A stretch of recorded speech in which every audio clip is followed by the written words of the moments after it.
I've got a tripod. Is that just because you're really excited? No, I do actually have one, Yeah. but it's... What attachment is it? That should be alright. I didn't think I'd ask you this, but you turned on? Yeah, you are. Yeah. Hello and welcome to Peru Size on a Knife Edge podcast. Somewhere slightly different today and getting very much smoked out. We are with the legendary Aussie Smoker. So, really good to have you on, Steve. G'day, guys. Woo. Well, hey. We did record a really good introduction, and then due to some difficulties, it got deleted. So this is the new one. So what we're going to do now is cut to the studio, and we'll continue the podcast from there. There we go.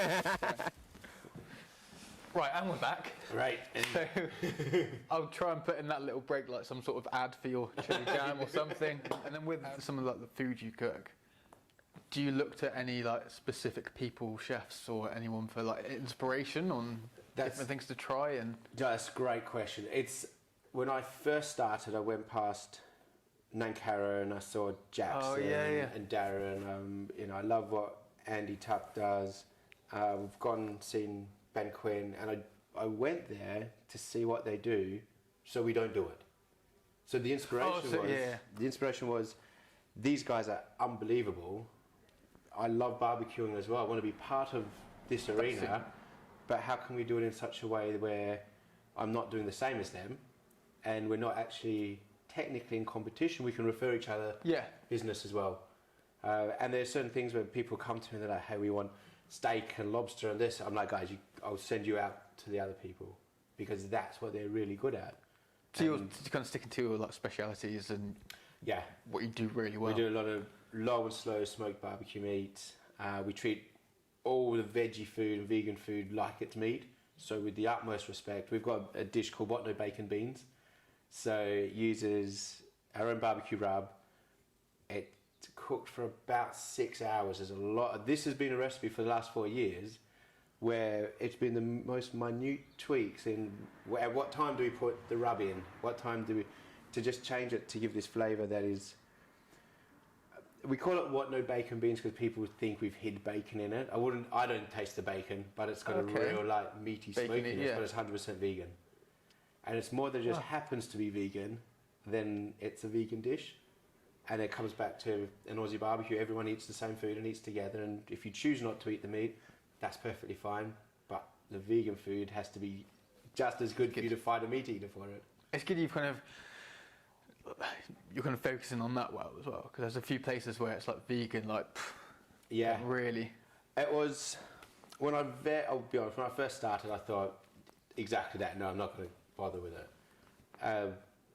But then my wife went vegetarian. Oh, so you're like, I don't know. I was like, oh my God. But the best thing out of that happened was we went out for lunch or we went out for dinner, and you'd look and the vegan option or veggie option on the menu was literally an afterthought. And I would try and I thought, geez, this is absolutely horrible. So I went on a crusade to go, how can you make veggie food taste good enough that I want to eat it? Even with my terrible palate and stuff. And that's where that crusade started from. And yeah, she's not veggie anymore, but at least it helped with the business. Yeah, that's good. With like barbecuing, to get the most kind of flavour out of like meat, say like a brisket, or chicken. Have you found is there a difference between like marinating and rubs, or do you do a kind of a combination of both? And yeah, definitely do a combination of both. We stick to literally our own barbecue rub, which is smoked paprika, garlic, pepper, coriander and cumin. And bizarrely what happens is if we say use that on a mushroom or we use it on a piece of steak, even though it's the same rub, the two items taste different because of what they are. So the meat brings its own meatiness, the mushroom has its own flavour to it, but it changes the rub. I don't understand it. So they get kind of enhanced in their own way. Exactly. We use a lot of combinations. Let's say the chicken we use a wet rub, but then we vacuum pack the chicken pieces. So what we do is locking in the flavour, actually pushing it right in deep inside. The pork, if we're doing, say, pork collar, we use pork collar for our pulled pork. It's got an extra level of fattiness to it, and even though most of it renders out, we're able to still keep a lot of the juices, keep it moist, and that's something, again, trying to have everyone eat together. We're trying to avoid using a lot of allergens. So in barbecue food, they use mustard as what they call the binder. So between, say, the meat and the rub, they'll use a mustard. But mustard is an allergen to people, and if a lot of those people won't even think that it's in the food, yet if that's in all our pork dishes, we could cause a lot problem. Yeah. So we use salt instead of mustard. So we salt it for a certain amount of time before the rub goes on, drawing enough moisture out to then put the rub on, and then the rub sticks better to the meat. And is that technically becoming a wet rub? Yeah. Okay, it sounds like there's quite a lot behind kind of barbecuing. Because a lot of people, including myself, thought it was just like slab of meat, chuck it on the fire. Do you know, this is something with business has been really hard to come up against, is you're just doing barbecue food. Why are your prices what they are? A fillet steak, for instance, anyone can cook a fillet steak. In fact, excuse all the chefs that do fillet steaks, but in reality, you go a hot pan, you can use a thermometer these days, you chuck it on, put the probe in, and you go, well, it's done. Whereas to cook, say, pork over 8 hours or 12 hours and managing a fire to ensure that, like today, it's such a windy day, this is a horrible day to do barbecuing in. Because it will heat the coals up and it will... Yeah, but then also because it heats it up, you've got higher temp, you then lose the coals that you've got, so you've got to replenish them, but not too fast that there's too many coals. Like, it sounds like a lot of work to control it. Yeah, wow. Yeah, it's definitely a labour of love. Say if someone had like 500 quid to spend on a barbecue. On like a piece of equipment? Yeah, to really, what do you reckon would be the kind of best out there? Because I know Weber pops up everywhere. Yeah. Weber's great. ProQ, Ian. ProQ, have you got a... I've got a ProQ from Ian as well. Oh, nice. They're great. Look, I go through barbecues so quickly. So for me, because you're using them constantly, aren't you? Constantly. I find the best thing to do is go on Marketplace at the end of summer, and everybody who's spent £500 on a barbecue is selling theirs for 70 or 60 because they don't want it on the winter. Probably only used it once or twice. Yeah. And buy 3 or 4 of them. And they'll keep it going. They'll keep it going. You can have different ones for different things. That's a good tip for anyone watching. Yeah. Wait till the end of summer and then wait till I've bought them first. Third hand. Nice. Yeah. But yeah, speaking of like barbecues, I did see something which you might see. I've got a gas canister there and filing cabinet. So I've seen a few things on like YouTube where people make barbecues and smokers out of just normal like everyday items. And I saw something amazing, which was a filing cabinet like that, and I think they started by lighting a fire in there, just burning off all the paint and everything nasty, and on each one of the drawers they made racks, and at the bottom they had like this big like kind of fire going. Yeah. It looks awesome. I was thinking about, have you tried to make something? So I haven't, well, not personally myself, but I've worked with welders. So my main barbecue is an old converted water tank, so one of the ones you'd see in the farms. It's it's an big offset smoker, where the offset part is actually an inverted gas bottle that has been, cut out and welded on, and so yeah, there's. Anyway. I mean, the main thing with barbecues is need to have the right airflow. It needs to be big enough as well. A lot of the smaller ones will give you too much intense heat in the wrong spot. Also, you can get a lot of really bad smokers. If the metal itself is not thick enough and it's not going to retain the heat like an oven would, your heat that's coming through is going to be too hot, and it's also going to be lost too fast, potentially really drying out the meat and over smoking it. So you would be better, if you're wanting to do smoking or something, is to just spend a bit more money. You have to buy some more rum and coffee for the time that you spend out there. But yeah, do something that you use a product that costs a bit more to start with because it's made to last. A lot of the cheaper ones are just cheap, and you end up losing more money on the meat that you've chucked in than the barbecue itself. I see there's a few that popping up quite cheap in like the sales in certain shops. Yeah. I'm not naming certain shops, and like it's really tempting. But then to like pick one up, but then you kind of feel it, Yeah. and like the metal starts bending like that, Yeah. and you can see the screws are all loose, and you're like, that's not gonna last long. Yeah. But sometimes they're good. They're good to practice on. I suppose So I got into smoking. So I've always barbecued, but I found this big barbecue on the side of the road in Australia. So in Australia, you put your junk or your unwanted stuff on the side of the road, and it's not littering because somebody will 99% of the time come by and go, "Oh yeah, I want that." Oh, so it's just recycling. It's just a real way of recycling. And I saw this barbecue, and it had a small barbecue connected to a really big barbecue. So I borrowed my mate's ute. This was when I was in really. Oh, yeah. Borrowed his ute. I even got pulled over by the cops because they're like, "Why is there a guy in a suit driving this?" But they asked me what the barbecue was, and I just thought, yeah, it's a small and a big barbecue. If you want to cook for you, you use the small beef. If you want to cook for more people, it's Turned out it was an offset smoker. So you put all the fire and the heat in the offset. Yeah. And through convection, it goes up into the big chamber, and again, like an oven, it carries smoke and heat through, and then goes out the flue. And Oh, so that's what those ones are for? Because I've seen a few which have Yeah. that little box, and then so that way, you're not getting the direct heat underneath the meat. It's all there, and you're getting an even heat passing through the chamber. And I was like, and that was it. I was hooked. has it kind of become a bit of an obsession now? Um, Like, are you always kind of thinking in your head like, oh, we could try this, we could do that? Yeah, and that's a real problem because it's really exciting, you know. And then you being a chef as well, all of a sudden you're like, oh yeah, what will caviar go on? yeah. Just constantly trying to pair things up and think of new things. Yeah, but this is where the barbecue trailer is brilliant. That's almost our playground to go. Well, we've had our wedding food, so it started because they started complaining if they weren't invited to weddings anymore, how could they eat the food? So we created the barbecue trailer, which was our wedding food turned into burgers. Nice. So yeah, reverse engineered as opposed to the other way. So it's static, it stays there. But then we used to have a menu of maybe 4 items on it until we just went, you know what, let's just rock out. So pretty much every day the menu changes. You can come to us and go, hey, can you make us something special? And we'll just have fun.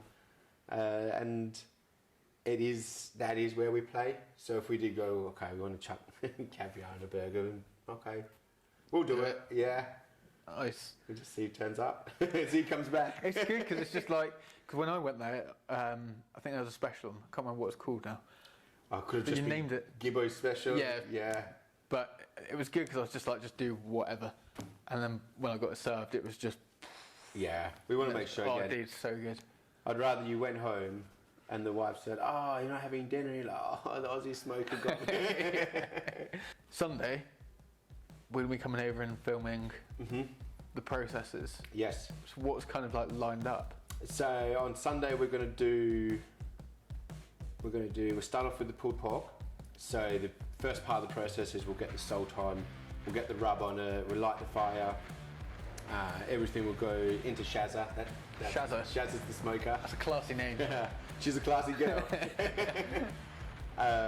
We'll then, once that's on and in, we'll get on to just barbecuing some chilies because we've got the next batch of chili jam to get out. Oh, I'm intrigued to see how that comes together. Yeah, so originally it was just all on the barbecue. I bought now some of those, do you know the fish turners? Oh, yeah. So I'll see if Load them up and I'll see if that works. So you can be there. You can have an outtake. filming you fail. Outtake reel, yeah. What else would we do? We could chuck some cheese in the cold smoker. I think weather-wise, it's looking like it's gonna be cool enough. And what else? And so you've got make you some lunch. Don't worry. Yeah, that's the main reason I'm That's cutting. Just lunch. Yeah. So we're going to whack on a big. Is it a big pork you've got going on? We'll have about 24 pork collars, so they're about that sort of size. That's So Shazza's got 2 big doors, 4 racks. So she's quite a big. She's a big girl. Yeah. Yeah, she's in a Is she trailer. quite like sumptuous? She's quite round. She is. She's probably that size, like to where your Really? table is. Yeah. Whoa. I used to tow her around to all the weddings, but I retired her from moving just because I thought, it only takes one person to bang into the back of her, and that's everything. So yeah, she just sits and does a good job now. With like barbecue now in like the UK, have you kind of seen it become a bit more like popular and it start to change a bit for the better, I guess? It's I think people understanding barbecues aren't just sausages and burgers. And I mean, the burger scene, looking through Instagram and what's going on up country, is just unbelievable. Again, looking at what the guys are doing, you got Inkies, Canteen and Mancaro and Inkies, that's the one in the car park. Is it Goliath Falls or something? Yeah. So I actually haven't been there yet because I've been too busy, but it's on my list of guys. I just need to get It there. looks awesome, doesn't it? And it just looks brilliant, and people are understanding that. Yeah, what actually goes into it is a lot of hours. Are you still kind of doing that now though? Like are you still starting really early in the mornings No, on the days you're working, or have you managed now to kind of prepare? We do. We sort of had our set days. It's been brilliant. We've had staff come on for the first time this year, so they've been training on how to do the smoking, how to understand how Shazza works. Okay, I'd love to just have people come on board that want to be there. And let's say there was a guy or a girl, they're in their 40s, 50s, they've been 60s, whatever, they've been an accountant, they've been a doctor, and they're like, I just want a break. I just want to drink some coffee and sit by fire. Oh, do you know what? You could 3 o'clock in the morning, you're more than welcome. But that means that gives them a smile. Like, it could be 7 in the morning if it fits with the rest of what we do. But it gives. I would like to bring people on that want to smile and have a good time and be part of what we're creating. But yeah, I mean, the future holds for us is we're focusing on the weddings and the corporate and private barbecue experiences. So we go all around the county with people who come down, they rent luxury homes, and if they've got kids, we'll do a burger making class and let the parents just drink some Prosecco and just distract the kids and they can get... but it's all about how to get them involved, have them understand fire is hot, but how they can be responsible around fire. I found culturally here, the guy who cooks or the female who cooks the barbecue is kind of tucked away because they're scared that the kids are going to knock the barbecue. Whereas in Australia, you learn to play around it, and you don't get burnt. Yeah. Do you learn the hard way by getting burnt and then? I think it's more that there's enough adults that stand around the barbecue that everyone has just got a kind of a little eye and a hand, and if you're trying to manage a barbecue because you're put to the side and the kids are coming up and running, that's where things can happen. But everyone just learns. And not to play too many ball games around a barbecue. It happens though. Have you witnessed it? So what we're looking at is, focusing on the wedding side and that, looking at where the trailers, what's the next step for that. But again, I'd love to then get into some form of schooling with it. So working with kids. That's a great idea. There's two. There's working with kids, but working with kids and their parents or their significant older person in their life.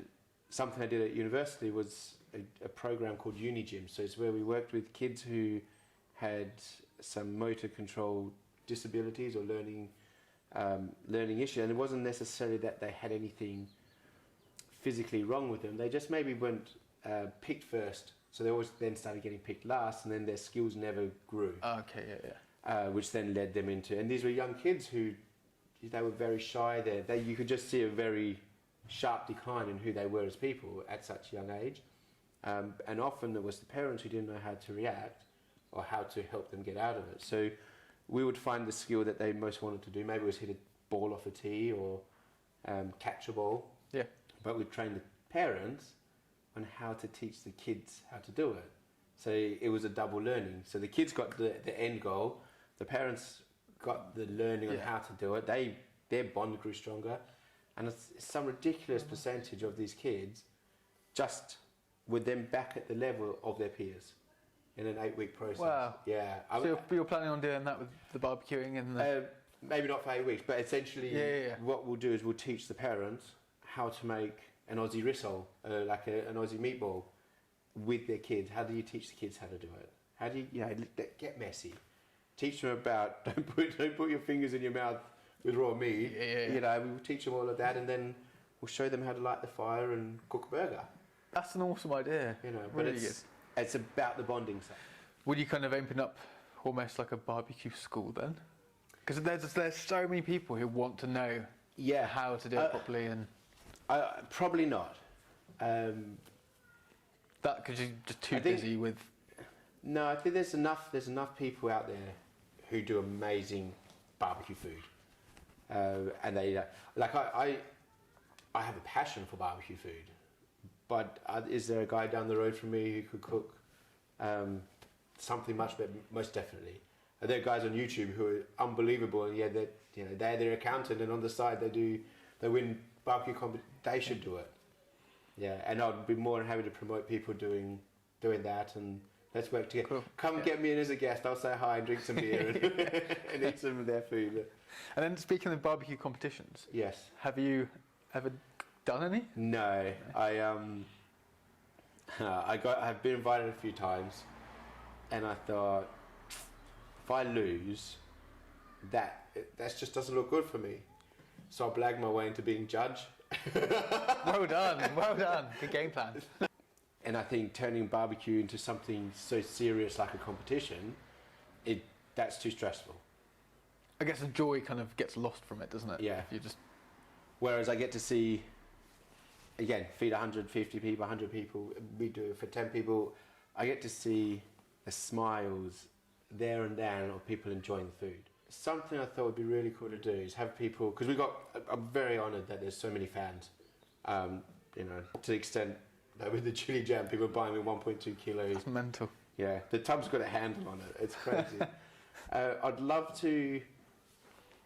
This is one of those pipe dreams, but I'd love to get the people who are, just dedicated fans, and honour them in like their own cookbook. But it's using the product. It's our products, but how they use it.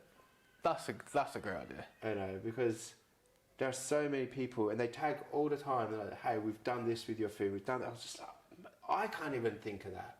Well, And they're just your everyday people at home doing amazing things and then loving the products. are you kind of similar to myself, where your mind and your head is just constantly just ticking around with ideas, and it gets to the point where you're like, just stop, just calm down. Yeah, because I think all of them are great ideas, and you know they are all great ideas, but maybe just for 5 minutes. Does that make sense? Yeah. The trailer, I'll be brutally honest, the trailer has worked better in the winter than it did in the summer. I'm like, I don't understand how that even works. Now, could it have been, we thought everyone thinks barbecue food is for summer, which it is, but for me barbecue food's all year long. But barbecue food in the summer is also for people who just get a shitty sausage and they sit on the beach. Yeah, mate, I love a shitty sausage. Do you know what I mean? A bit of white bread, tomato sauce. Yeah, real. Everyone out there's, oh my God, this guy. But so is that the reason why in summer we were quieter? Do you know, like? Yeah. So they all seem like good ideas. At the end of the day, they all cost money. Right now it's my money. Yeah. And then what about, do you or would you do like feast nights or big feast? We get asked an awful lot, and at the minute it's no, just because I know what the other guys do that's out there. Okay, yeah. And I love that that's what they do. So if we can again keep it separate, and I go, guys, just go there. In fact, save me a seat because I want to eat. Yeah, come and. Yeah, I'll eat there as well. Then yeah, that's what I'd rather do. The world's too small. Cornwall's too small. So if we can all be great at what we do, and all support each other and almost like not tread on each other's toes. Again, I'm very fortunate that because I do have some products as well, I've got guys, you know, there's Dondale Pizza, who are down on Gilly Beach in a horse box. So they use our honey mustard, the chili barbecue jam. They take the pork collar that we do. So once it's smoked, before we pull it, we sell it as a whole collar that essentially can be then tweaked into everybody's own recipe, but it's already been smoked and cooked. So they make their version of a Cuban bagel. Yeah. We've created a barbecue pizza with the pork collar and the smoked butter. You know, no barbecue sauce, but this is a proper barbecue pizza. So that's then going, hey, if you want pizza tonight, go over there, but you can still eat the Aussie Smoker food. That's great. I've got the Cornish Italian over on the Roseland. Oh, I've driven past him a few times. Hugo, he's brilliant. Is he? Yeah, and again, he uses the collar, but he makes a version of a carbonara with it. So now you've got 3 different versions of the Aussie Smoker's same product, and if we can now share the same customer as well, that customer's really happy. They're like, oh my God, I've had it 3 different ways now. How else can we do it? You know, and they're happy. We're happy, and we're working together as opposed to going, do you know what, I'm going to do carbonara, or I'm going to do feast nights. Yeah. And then with like all the products you're doing, are you developing anything else at the moment, or are you? So nothing's being developed, but I'd love to come out with my own hot sauce. So an actual hot sauce, as opposed to a chili jam. Yeah. Have you played around with it yet? Not yet. Too busy. It's the sort of thing we don't put spice in. Because it needs to be very kid-friendly, it needs to be very elderly-friendly, and everyone in between friendly. But not just being appealing to people who like it, burning your face off. And but I mean, I love my whole shelf in the fridge is hot sauces. Is it? I love hot sauce, and they've got hot sauce for different occasions. So I'd love to have a hot sauce that we could then provide and go, do you know what, you want a bit hotter? There it is. So yeah. Nice. what would you say is your kind of like limit on hot sauce or like spicy things? For me, literally like a korma. I used to eat hot food, and then I had kids, and now you got to chill out. Pretty much, it gets made for kids, and then you got to add your own salt and spice. Yeah, just to ramp it up. So there's one thing I don't understand with like spices. If you see someone in a restaurant, they order the spiciest thing on the menu. Yeah. And then we chuck it into it, literally sweat is dripping off their face, looking like they're in tears. And you'd like look over to them, you're like, any good? And they're there just like, really nice. Yeah. Like, I don't understand how that's enjoyable. When I ate really hot food, it was the body experience. It was the experience of the eating that was okay. Okay. Now, since I haven't been eating, I can actually go back to tasting a bit more food as well. Maybe that's why. With your whole career in barbecuing and catering, has there been one moment that has probably been your proudest, where you know on that day you've been like, bloody hell, like we're doing something good? That's a great question. Thank you.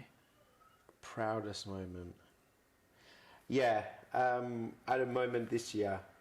So the last couple of years have been really tough. It was just me. So the hours that I worked, just getting to understand it, the level of just, you know, my shirt says keep smiling, but there was at the time you were not. There was a time where that's what got me through, was generating the smiles, kept me going. Yeah. And I'd get to the end of, say, wedding season, and I'd sit in the shower and I would bawl. I would just be exhausted. And this year, I remember it was sort of the very last wedding. We've still got one more wedding, but it was the last wedding of a big bunch. Yeah. And I was like, might go to the gym.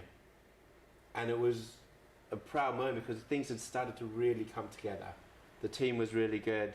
The way the weddings worked this year, it was just the time I had more time with family.